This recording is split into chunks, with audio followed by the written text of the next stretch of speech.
Nos salutations à toutes et à tous. Dans cette vidéo, nous aurons un aperçu de quelques tests d'hypothèses utilisés couramment dans les sciences biomédicales.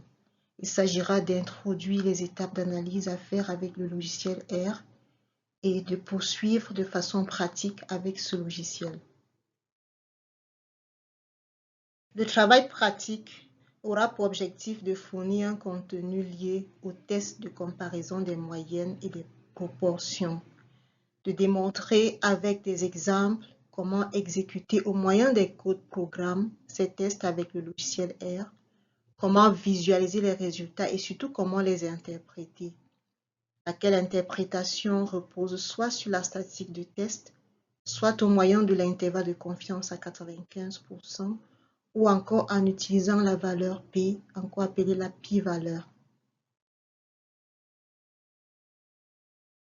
L'analyse des données comporte trois grandes étapes.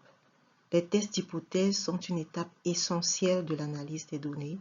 Après la description des caractéristiques sociodémographiques de ces données, ils interviennent lors des comparaisons entre groupes, dans le calcul des coefficients de corrélation, les études d'association pour aider à tirer des conclusions objectives à partir d'échantillons.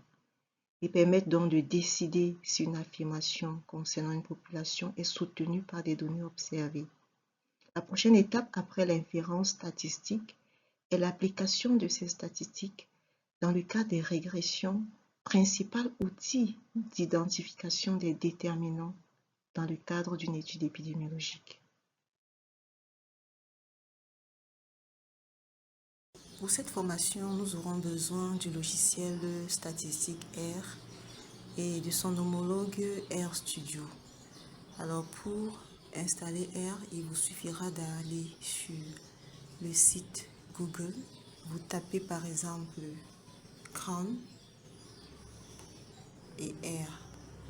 Tapez par exemple R et CRAN, cela vous ouvrira cette page et vous avez ici la dernière version de R qui est téléchargeable. Donc une fois que vous avez lancé le téléchargement de R 4.5.0, vous pouvez le sauvegarder. Il est sauvegardé automatiquement dans le dossier de téléchargement. Lorsque vous irez dans ce dossier, vous cliquerez 2 fois sur le fichier exécutable et vous aurez la procédure d'installation à suivre. C'est très simple. Pour son homologue RStudio, vous devez donc taper par exemple RStudio, téléchargement.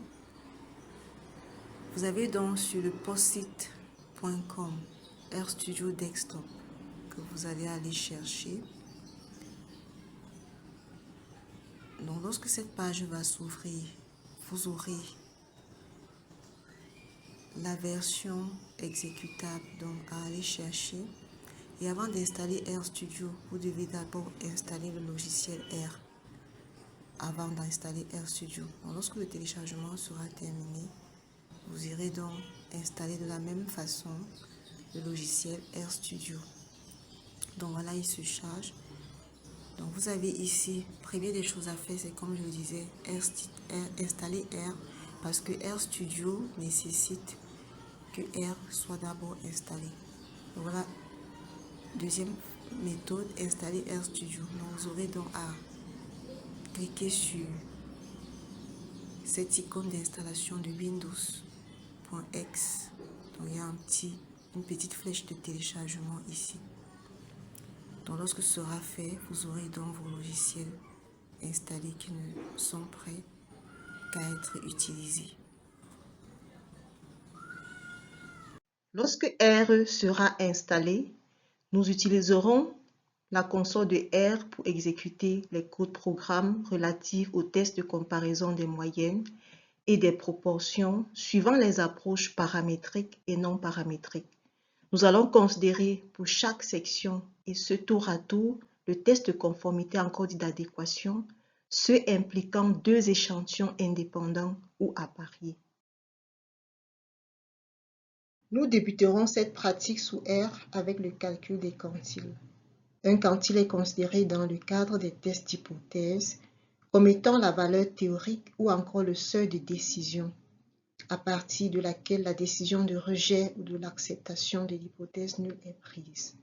On dit en général le quantile d'ordre. L'ordre étant ici la probabilité, par exemple, le quantile d'ordre 1 moins alpha sur 2 de la loi normale centrée réduite. Pour cela, nous allons considérer différentes lois de probabilité et donner quelques exemples de régions critiques pour un test de forme bilatérale. Nous vous invitons à la partie B